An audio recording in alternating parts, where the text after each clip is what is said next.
My first question to you is, how did you see it coming, and how did the US seem to not do what it could have done, or was this something that was inevitable?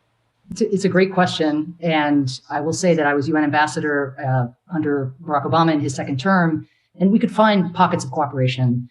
But for me, what really made clear that Russia was heading in a different direction and it had great consequences for humanity was the Syria crisis. And particularly, you might remember the bombing of Aleppo, which was, like before it, the bombing of Grozny in Chechnya, internal to Russia. So suddenly Russia, outside of its borders, was backing, yes, a regime, a government that was also a member state of the United Nations, pulverizing civilians. First time I ever heard the phrase, Trevor, fake news, which has now become a staple, was the Russian ambassador at the United Nations talking about making a set of false claims about what was happening in Syria. Wow. And about how all they were doing is neutralizing terrorists. And it was the first time they were asking us not to believe what we saw with our own eyes. And then, of course, we had the interference in the 2016 election.